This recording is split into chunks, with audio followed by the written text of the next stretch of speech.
4, 3, 2, 1.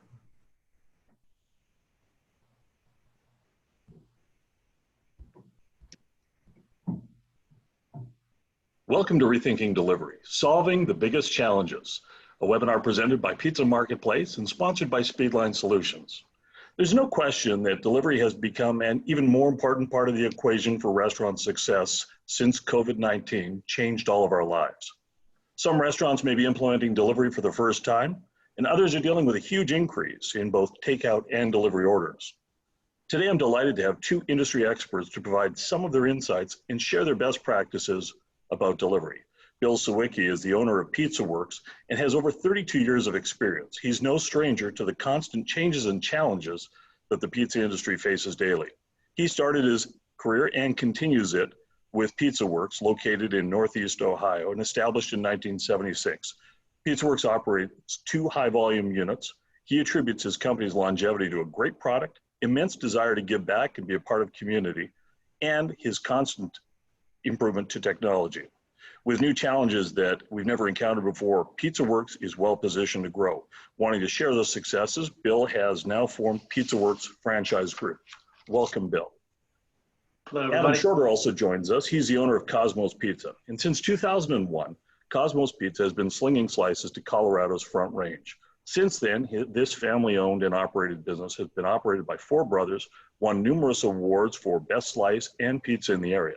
Currently, Adam oversees all 6 locations from Denver to Fort Collins. And my name is Brad Brooks. I'm with SpeedLine Solutions. We provide point-of-sale technology solutions to the restaurant industry, particularly where delivery, online ordering, and enterprise management are key components of success. Bill, Adam, thank you for joining me today.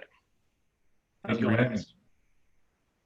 Let's talk a little bit about marketing to begin with.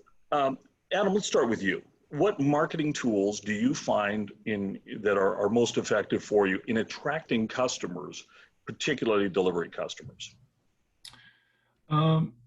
Well, predominantly, we started out, we're in a college town here in Boulder, the biggest locations. And so attracting the incoming freshmen is really big for us.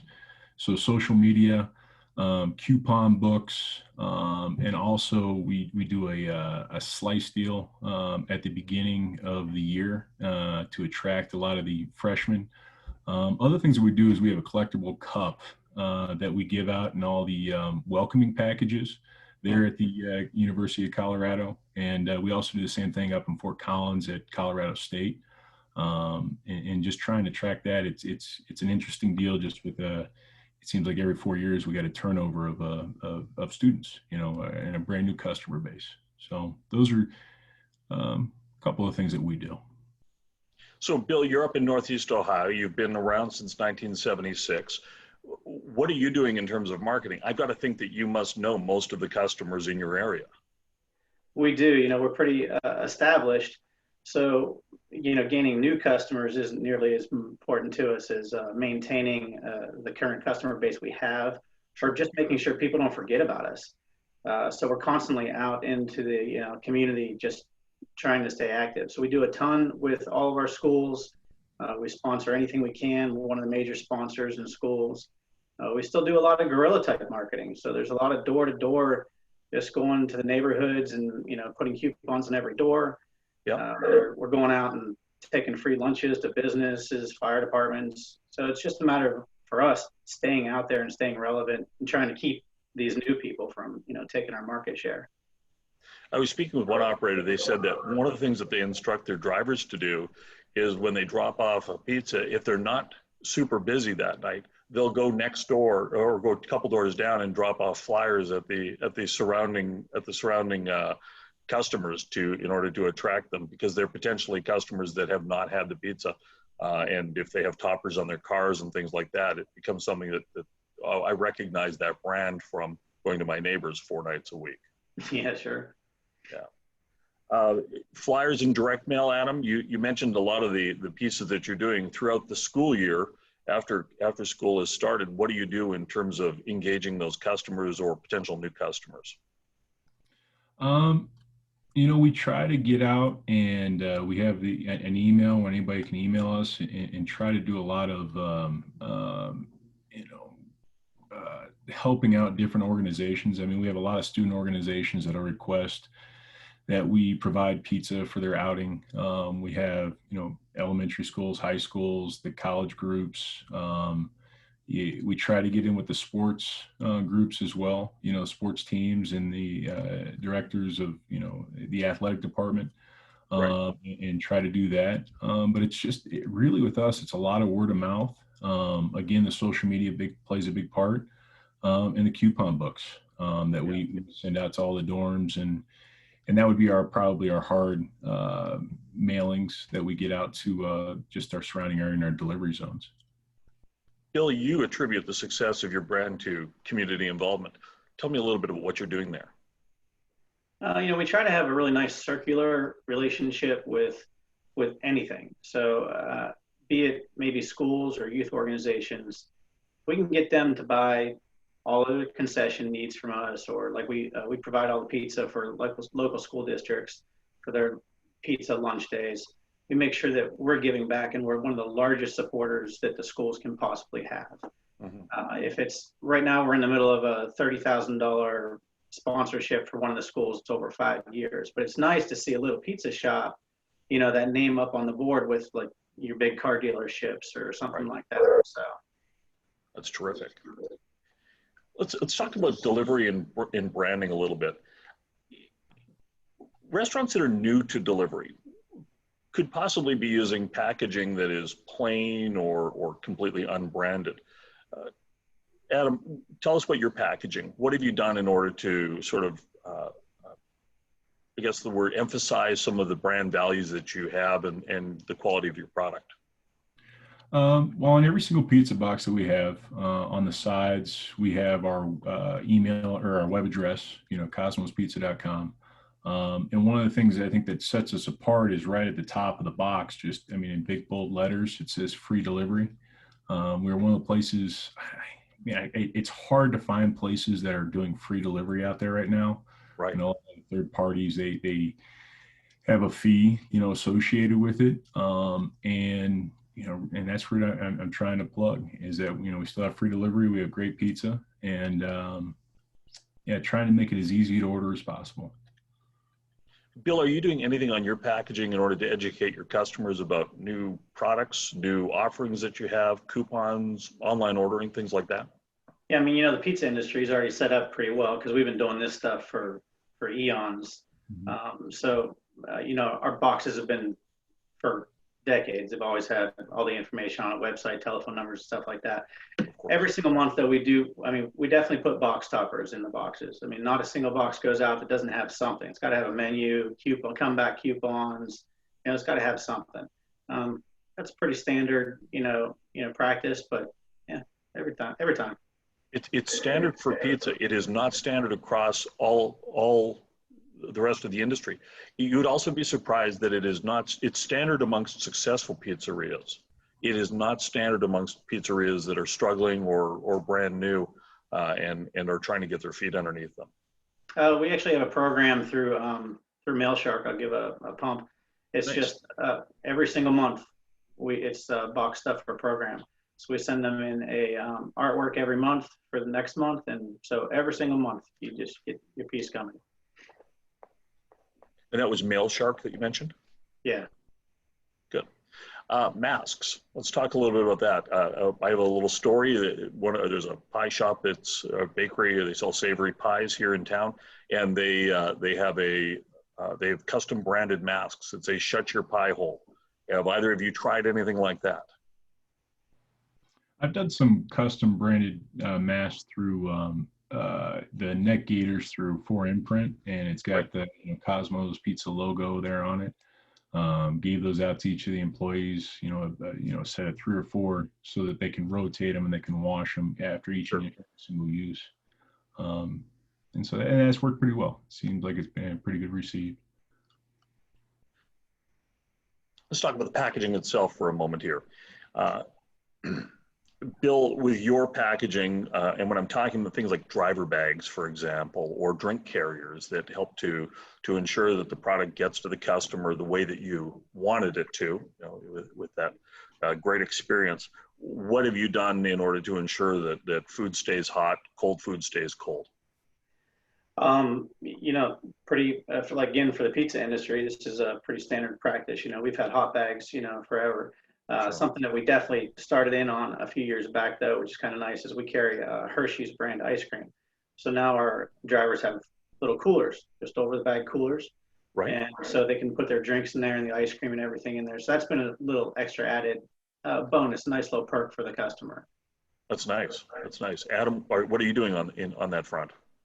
Again, the pizza bags are really important. You know, rotating those out as they start to get beat up a little bit. Cold drinks, you know, again, it's training, making sure that our delivery drivers or those that are assisting them aren't filling up the sodas until, you know, a minute or so or 2 minutes before they're ready to leave. That way they don't get watered down, you know, the ice. Right. And but that's really what we're doing, and we're, you know, trying to do a good job of that.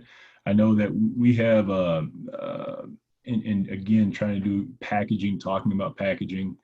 We do a 24-inch pizza that we deliver, and so with like a veggie supreme, I know it's huge, and with a veggie supreme, there's a lot of moisture in that, and so we spend a little extra on our boxes just to make sure that you know, they're stable. You know, with the pizza savers that we put in on those boxes, but we definitely don't skimp when it comes to a box, you know, to make sure that it gets there how it left the oven, you know.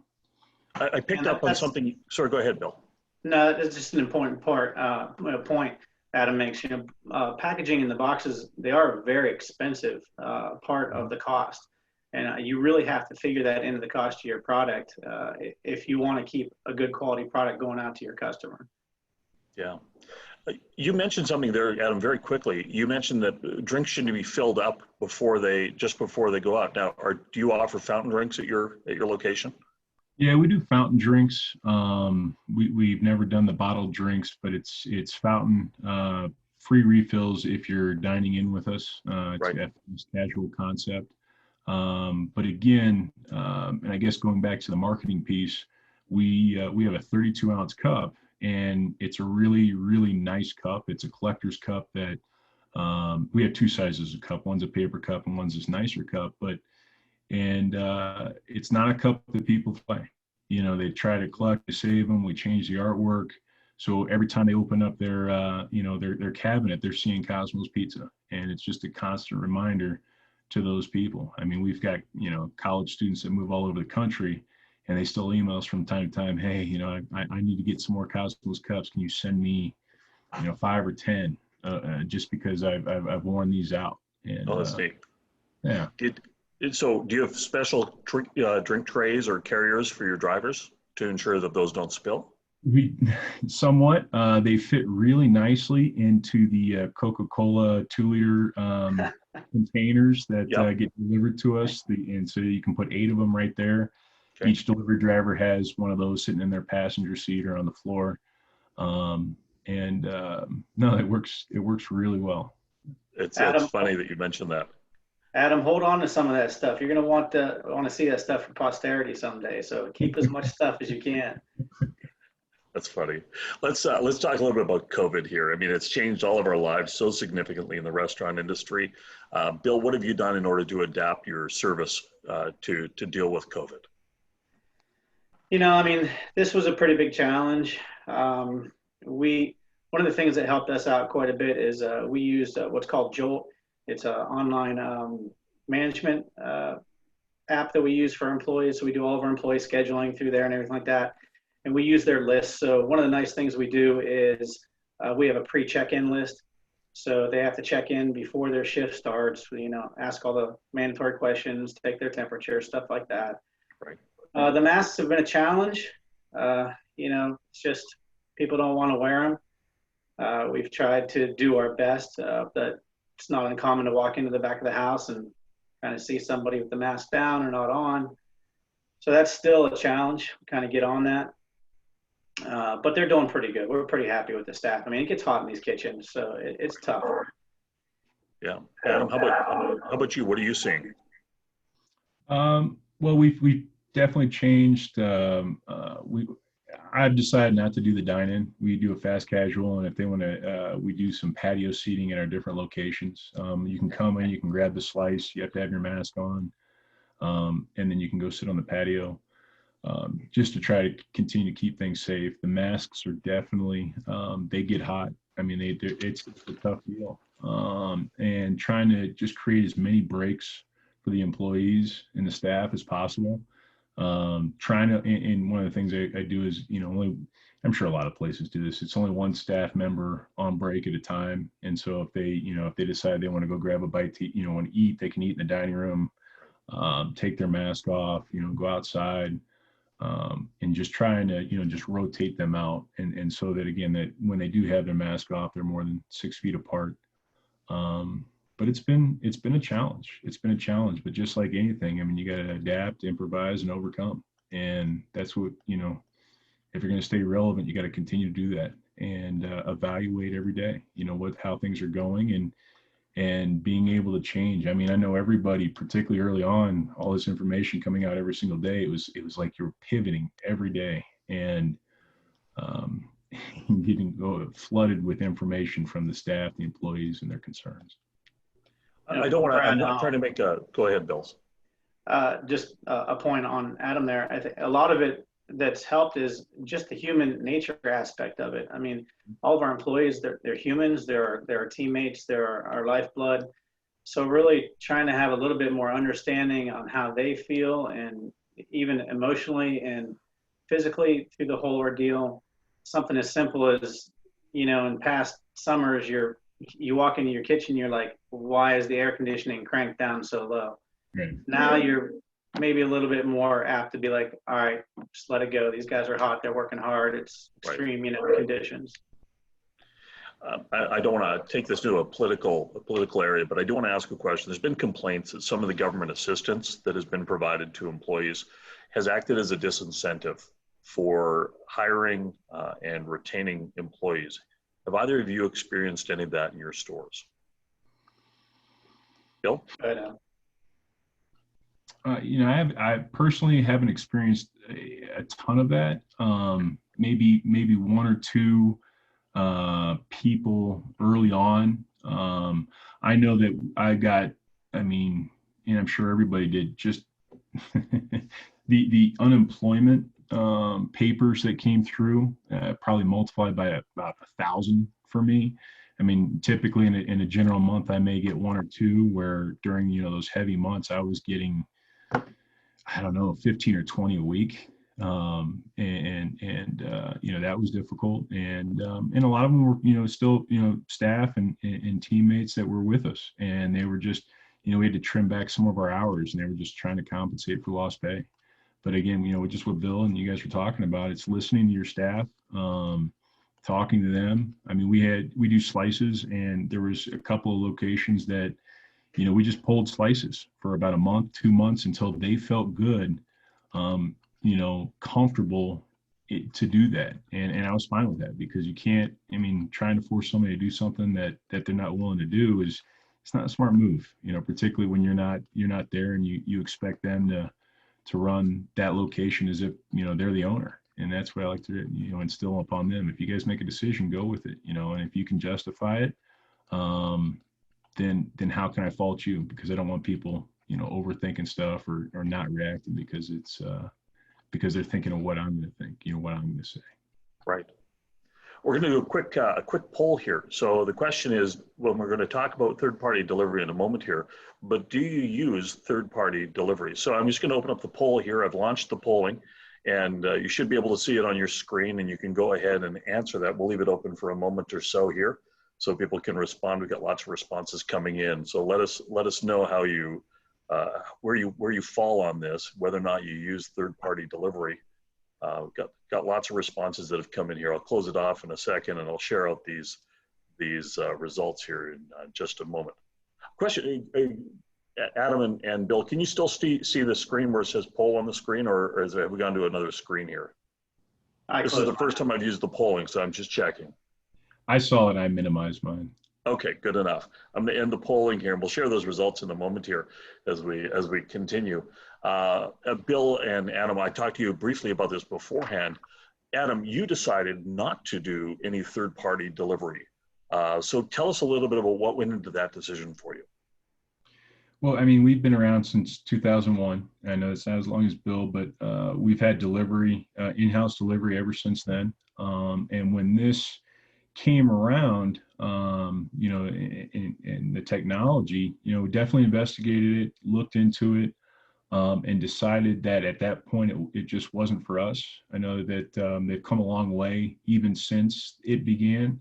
We're talking a little bit about you guys with the tablets and whatnot, and how POS systems have integrated it. But it's just something that I never wanted to deal with. I want to have a little bit more control over where our pizzas go, how they go out. Again, I mentioned that we had a 24-inch pizza. Not every DoorDash, Uber Eats driver carries around a 24-inch pizza bag. Right.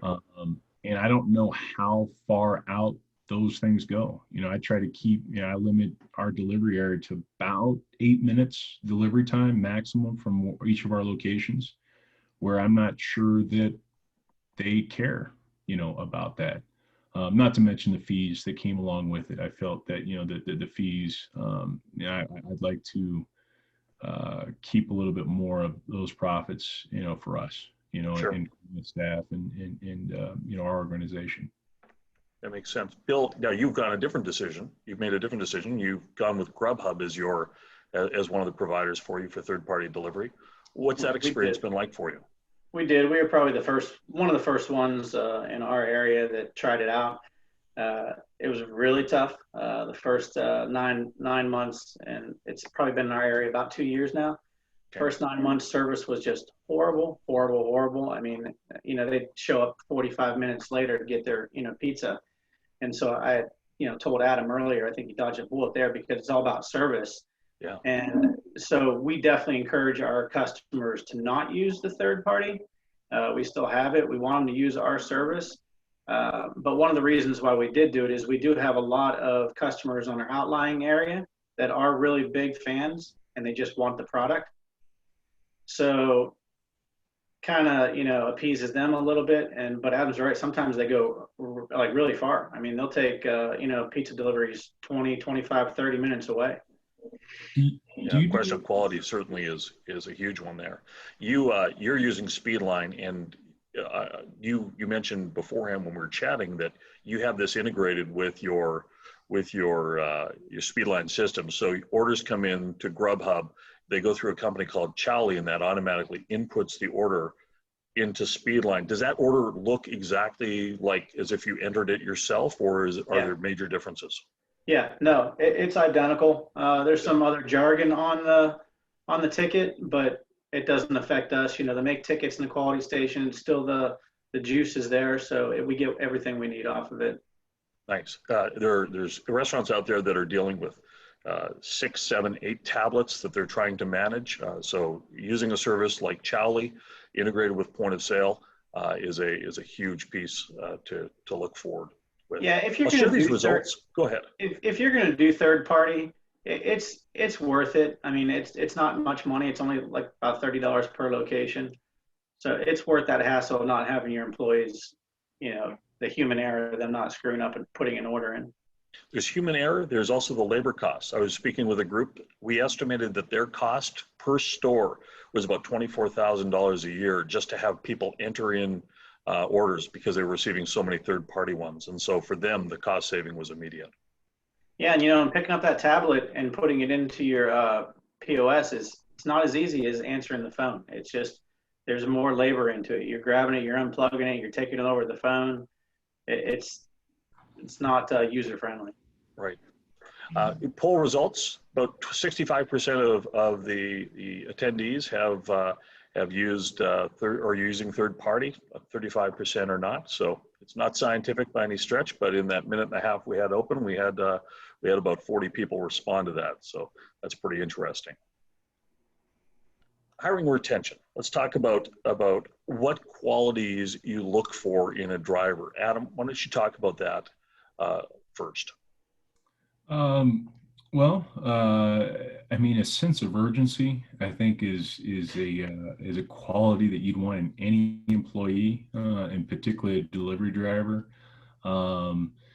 obviously they are when they go out, they are representing your brand, your company. So, cleanliness, being, the hygiene and whatnot. I mean, again, that goes for each and every single employee that walks through our door. I know I've had some employees where they come in, I can smell them from across the counter, and they, I say, have a nice day, and I appreciate you coming in, and never talk to that person again. But, I mean, brick and mortar is great, but people make the place. And, Cosmos Pizza is all about the people, and just finding the right people, and creating the right culture, and word of mouth. Yeah, we do have benefits for all of our staff. Everybody works for us. I know that we do. We talked yesterday, we do ski passes that we give out here in Colorado, which is really great. Not all these, high school, college students can afford ski passes, and that's something that we allot to them.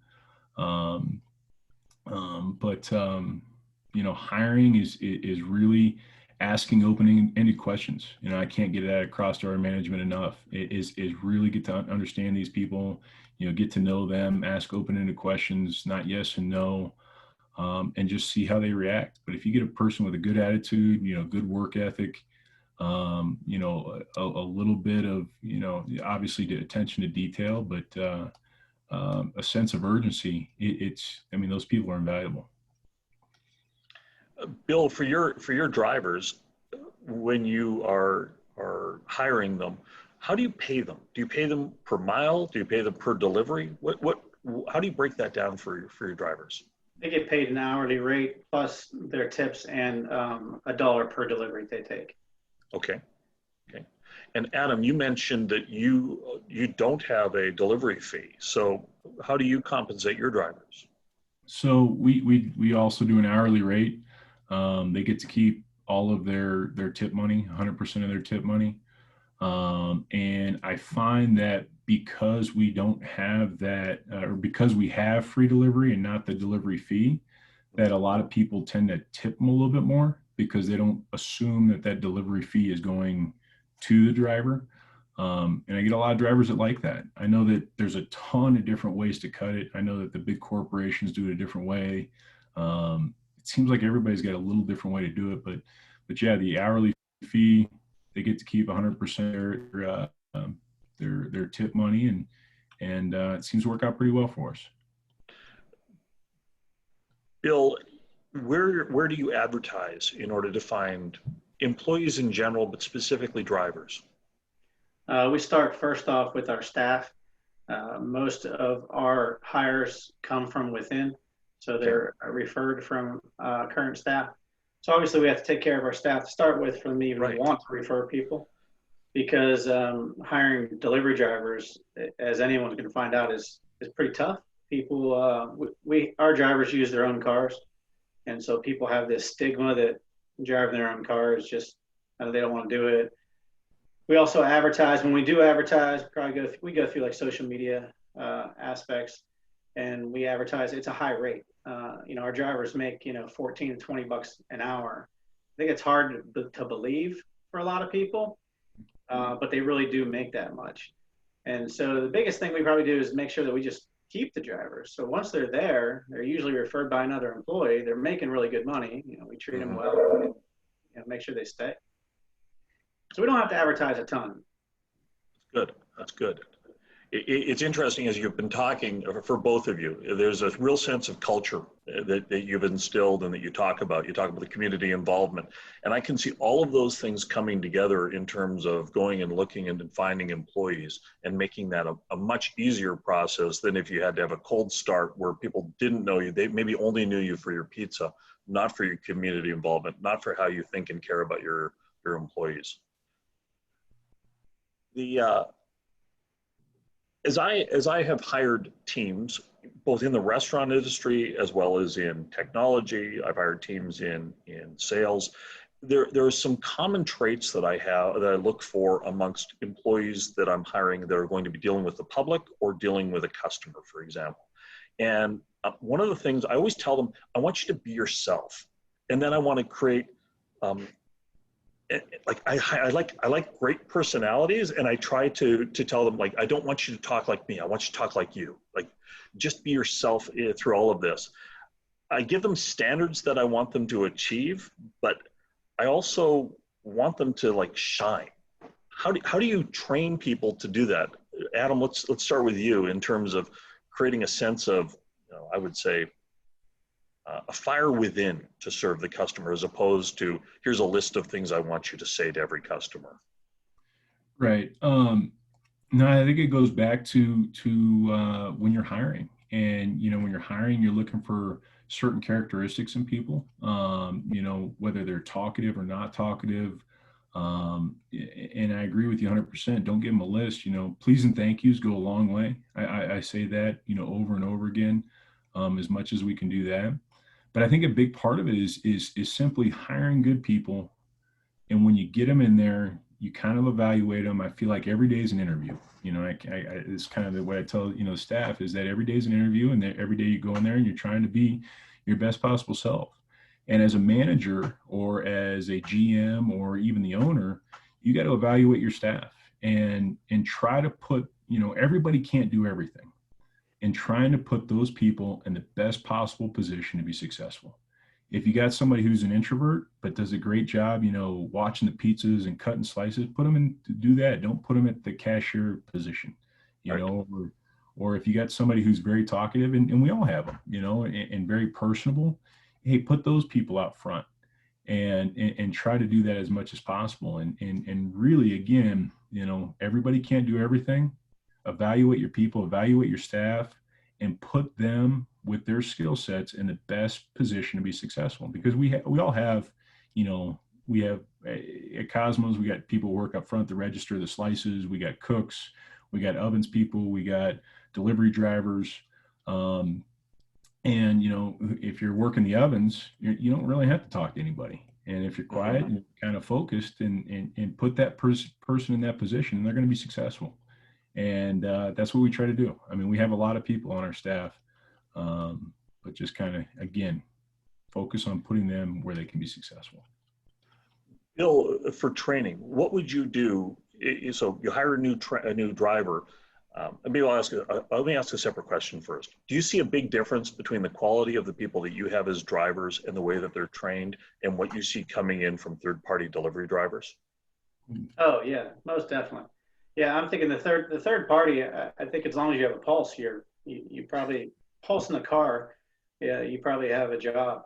Our drivers, just like any other employee, we're looking for is to see if they're going to fit in our culture, see if they're going to fit in the kitchen. We have a very, it's tight. The staff gets along really, really well. They have a team. And the last thing we need to do is get somebody in there who's going to disrupt that flow. Mm-hmm. So we're really looking, for the most part, to see if people are just going to fit into that team. And with us, are you outgoing and open? Do you like to have fun? One of our operating credos is work hard and have fun. I mean, I've been doing it for 30 some years, and I need to have fun if I'm going to go in to work, because if I don't, I'm going to dread it. It's going to be horrible. So as long as they're working hard, they can have some fun. So we're looking for people to kind of fit that. I think there's a tendency to think that delivery is so simple. You just give your driver a bag, set them loose. I suspect that neither of you do that with your organizations. Bill, let's start with you on this. How do you train employees? The actual delivery part of it, taking the pizza to the house, no, that actually is pretty easy. Yeah. I mean, we used to do, I see in your list there, we used to do ride-alongs, and we'd kind of sit there in the car, and we'd be like, go up, give them their pizza. It's that simple. And nowadays, it's even simpler with everybody paying online or paying ahead of time. These drivers are just walking up to the door. Sometimes, a lot of times, just leaving it on the doorstep. Right. So that part of it actually is pretty easy. So then we have our kitchen training. And, there's a whole process that they go through. They got trained in all different stations, and they have a trainee, a mentor that goes with them from day one. Yeah. Adam, you were nodding when he was talking about ride-alongs. How do you train? We do the ride-alongs on slower days. Particularly, again, I'm in two college towns, and the summers can be pretty slow, but they get off to a man, fast and furious start once the students come back, which is going to happen here next week. So we'll do some ride-alongs. We'll do that, and just again the mentoring. We certainly do that. Every time that we bring a new hire on, they're an extra on the staff. And one of the things that we do is that, and I tell them, hey, you know, for the first 2 or 3 shifts that you are working, we're not going to tip you out on the in-house tips. This is a training period. And I think that the people who are there really appreciate that. The staff that's currently there really appreciates that, because they don't want to always feel like, you know, their tips are being pulled from to help you train a new employee. And so they really embrace that, because they know that they're going to help them on down the line, you know, as the mentors or whatnot. For optimizing delivery, Adam, you had a very interesting thing. I always think in terms of mileage, but you used minutes, 8 minutes in order to deliver. So is that how you determine your delivery zones? Just basically doing a circumference or an approximate circumference for an 8-minute drive in order to ensure a fresh product? Well, anytime I go out and I drive different times, you know, in the day, particularly when I'm scouting out new locations, how long does it take me to get, you know, what areas am I trying to hit? So yeah, it's not a circumference. I mean, I hand draw our delivery areas, and you can do that through the SpeedLine app there, your system. And again, I really try to keep that 8, maybe 10-minute range tops. Because again, I feel like your product is a lot better, you know, when it gets there. Obviously, the fresher it is, the best. I mean, yeah, I think our product right out of the oven, when you're able to eat, you know, we do slices, and when it comes right out of the oven, you're able to eat it right then. Yeah, you may burn your mouth, but it's a lot better right there than, you know, 15, 20 minutes down the road, or heck, even a half an hour down the road. Right. And so, yeah, really trying to keep it tight. And allowing our drivers, again, to be in and out, you know, maybe take 2 or 3 if they're clustered, so they can be successful again, and keeping up the quality and the standard of our product. Bill, for your zones, do you have, or for your deliveries, do you have delivery zones where you charge different rates? Do you have a flat rate? How do you price that? We don't. We have one zone that's a flat rate for the locations, and Okay. we do very similar to Adam. Our theory has always been like, if we can keep our area smaller and get to those customers fast and back, we'll let the other guys worry about the guy that's, you know, the customer that's 10, 15, 20 minutes away. So we likewise, we have it's a very odd territory that we just draw it, and it's very strange. It's not like this big circle, or it doesn't make sense. You know, we've gone out and we've looked and we said, okay, well, what's this intersection like? You know, there's a train track that's going to, you know, derail the delivery. So we try to keep all those in mind when we make our delivery areas. If you're an outsider to the industry, you might think that tools like navigation on your phone are really important to drivers. But as I've talked to drivers more and more, they tell me they know the area so well, they don't even use the navigation on their phone. Is that your experience as well? You know, with us, you know, that's partially true, but the advent of, you know, GPS has been amazing. I mean, I remember old school when you'd have the maps on the, you know, back of the coolers and stuff like that, the different zones. What's still nice about the mapping is that it takes you right to their door. You're not trolling down the street trying to find an address on someone's house that you can't see the numbers. So the mapping it's quite helpful. What's that? It's helpful, I think, for the last block, not the last mile, the last block. Right? Yeah, exactly. Yeah, that's what I found as well. I want to do another poll here. So the question is, do you or your do you provide vehicles, or do your employees provide their own vehicles? So we'll just launch that. We'll leave it open for a couple of moments here. We'll let people respond to that. While we're opening up the poll here, Bill, how do you handle deliveries? They use their own vehicle, I think is what you said earlier. Yeah, they do. They use their own vehicle. We've done extensive research. Okay. Just comes down to economics, and it doesn't make sense to own the own vehicles. You know, for us to own company-owned vehicles, the money isn't there. Yeah, Adam, you're in the same boat, correct? Yes. Go ahead. We Hold have, on. well, we have a couple of company-owned vehicles, and Okay. predominantly we require that the delivery driver use their own cars. I do have a couple of ones that we use for large catering orders just to help some of them out. Inevitably, somebody's car is going to break down, and they're going to ask to borrow, our company car, and which we will do at we kind of charge them a little fee. It's like $10 to use our car or something like that. Make sure that it comes back with the same amount of gas that it left with, Right. those types of things. But yeah, predominantly it's your own car. You're using your own vehicle. And do you, Bill, do you have any toppers or magnetic signs or anything you put on the vehicle in order to let people know that this is a delivery coming from your pizzeria?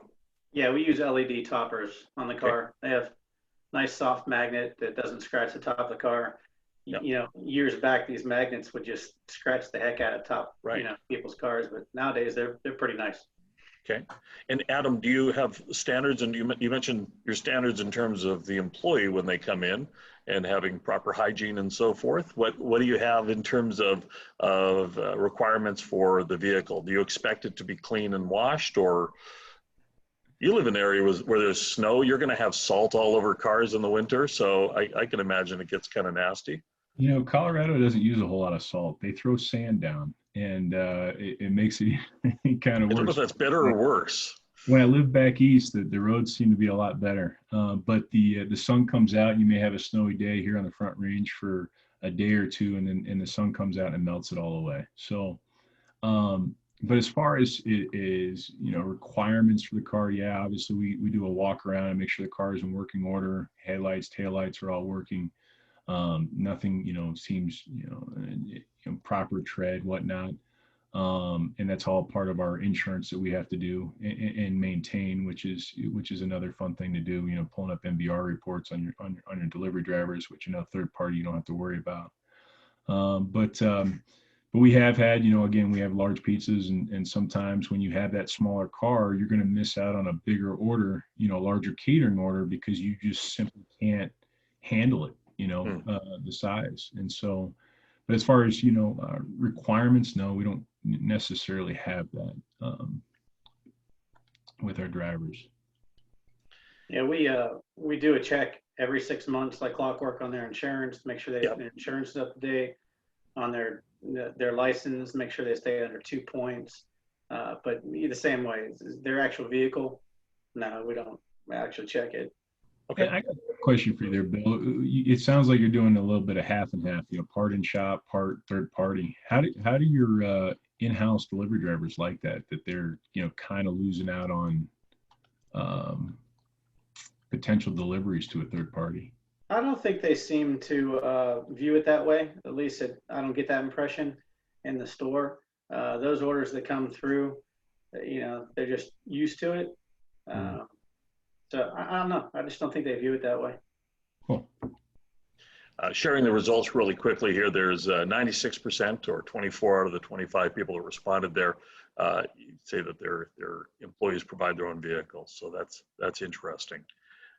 Let's jump to our last topic today. We'll talk a little bit about moments of truth. So McKinsey they did a study 20 years ago talking about the experience of those moments of truth. And this is when there's a moment in a transaction when you're either resolving an issue or you're just doing a particularly good job of selling it, where the value of the product you're selling actually goes up or down depending on the service you're receiving.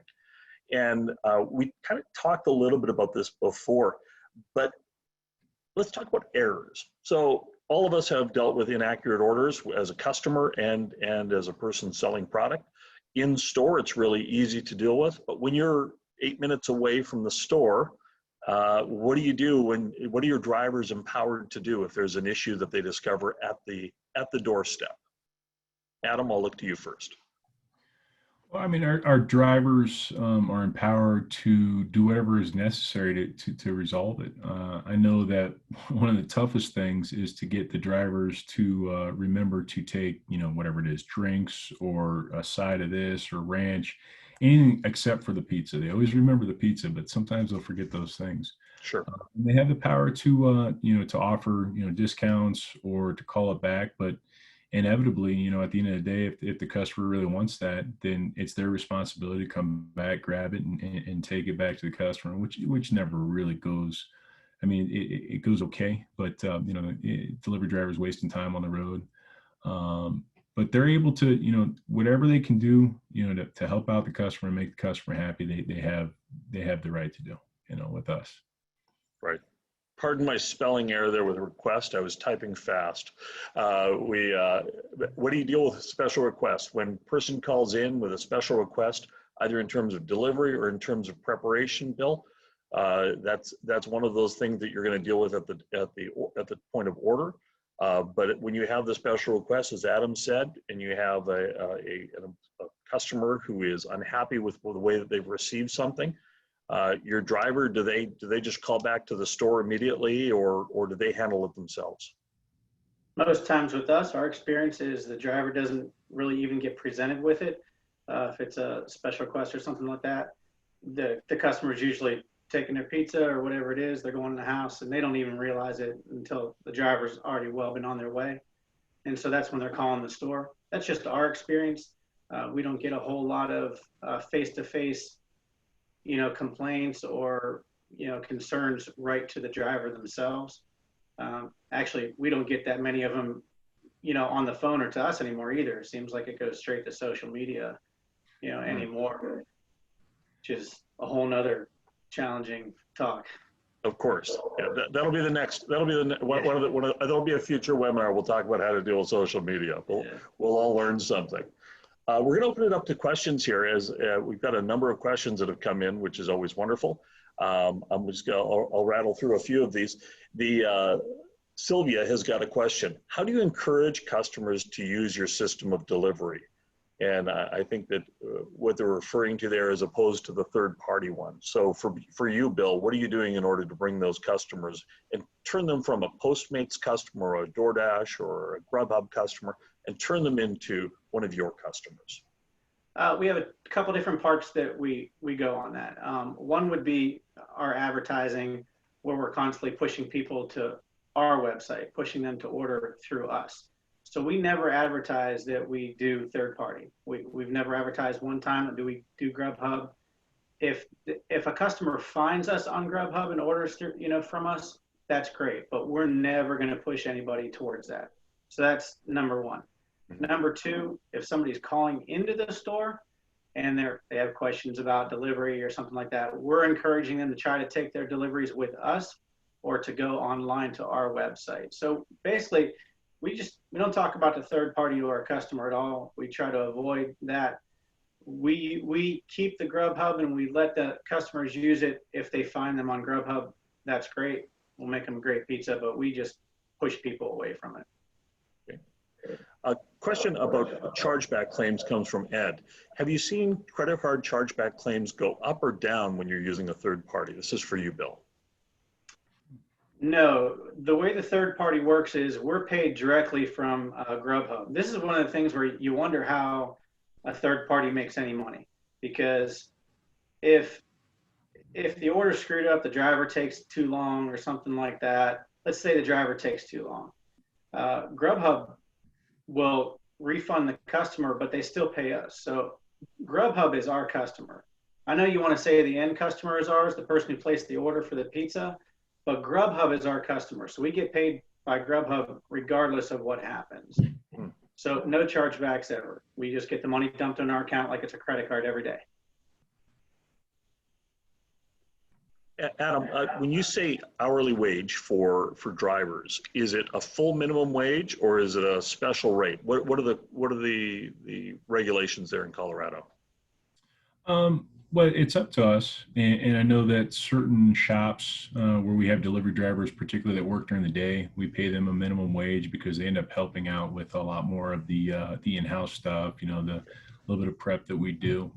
But the majority of our drivers get paid slightly below minimum wage. Minimum wage out here, I mean, it's different pertaining on the county, but overall here in Colorado is $12 an hour, and so.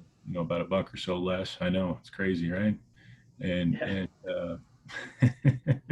So that's what they do, and what we do is, yeah, we report their tips and pay that as a percentage of their income. And if they don't meet the minimum wage requirement, then we pay up to that minimum wage for them. And again, I think that's one location that we have, and it's predominantly day drivers. Well, they'll take, to be a driver, and they'll take, whatever, 4 or 5 deliveries or something like that. Bill, maybe you can share with us average transaction amount just to infer the cost associated with delivery. And then the second part of that question is, how many transactions does each driver complete on average during a shift in an evening?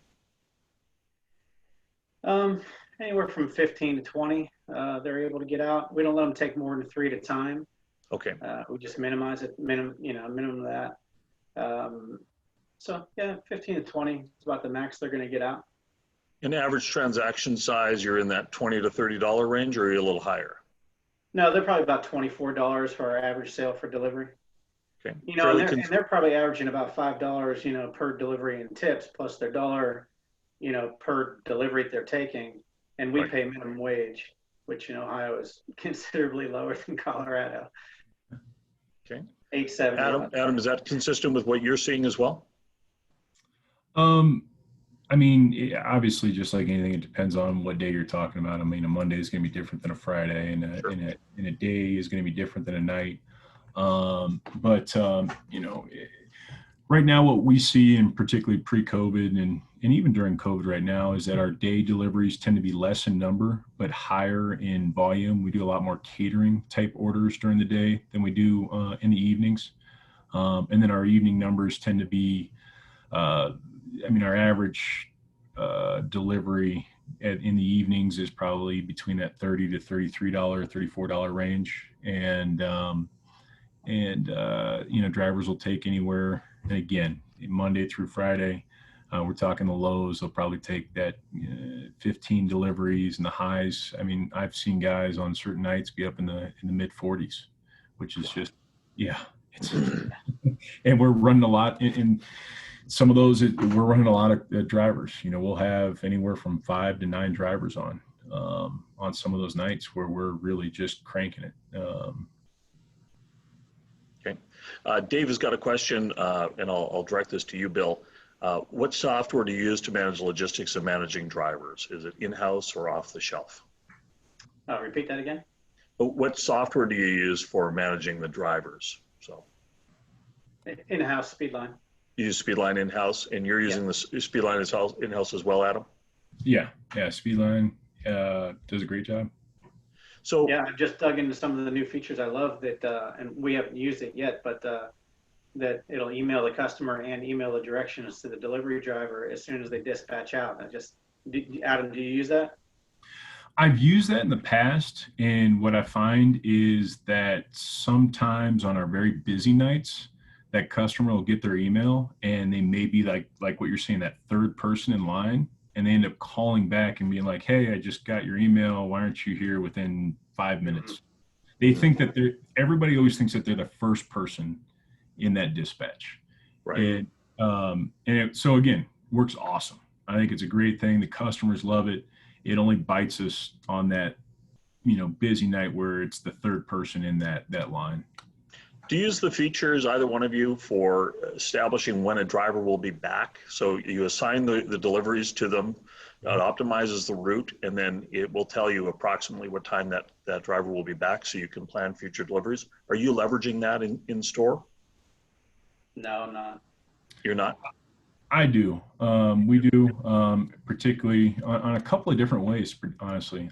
So during the days, maybe we'll have 1 or 2 delivery drivers on, and if they have to go further away and coming back and we get a delivery while they're gone, we try to time up the best time of when they're going to be back to throw that pizza in there, an 8-minute cook or whatnot, to get it out, basically right when they're coming in. And so we'll delay it depending on what that is. Likewise, I know that there's plenty of times where we'll be busy in the evenings, and we'll have a swing driver on, somebody who's in shop, but if we need them, they can drive. And if the next driver back isn't supposed to be back in that time, and all of a sudden something hits yellow, you know, and how the dots turn, you know, when white, you're good. When it turns yellow, get out the door, and red, it's probably going to be late. If it turns yellow and we have a swing driver on and that next driver is not supposed to be back, you know, because of the dispatch time, within time, we'll send that swing driver out. And so we really try to use that to the best of our ability, as well as having that map that you guys have that I think is great. We have that in such a place on actually a pretty large TV where our managers, our cooks can see that. Great. And maybe even jump orders ahead or behind to cluster some of the deliveries that go out together. Terrific. That's great. Last question here. I'm going to direct this to you, Bill. You talked about your research that you did when you're determining whether or not you're going to have vehicles that you own or vehicles that are owned by the employee. In terms of insurance for your drivers, what do you require? And is there additional liability insurance that you need to carry because you have delivery drivers? Yeah, we have to carry our own liability insurance specifically just for delivery. And the driver themselves has to carry their own insurance. Our insurance, if they get an accident, that's still going to be on them. Our insurance most likely is not going to cover that. Our insurance is just there by some off chance that someone wants to go up the ladder and start suing people. Right. But the state of Ohio, we definitely still have to have it. In the last year and a half, they really cracked down on what the insurance requirements were for the drivers. So that made it a little bit harder for us to keep drivers because their insurance went up quite a bit. We make every driver sign off that they've told their insurance company that they're delivering, because they like to skirt around that type of stuff too. Yeah. So we do everything we can to minimize our risk when it comes to the delivery. Very good. Thank you.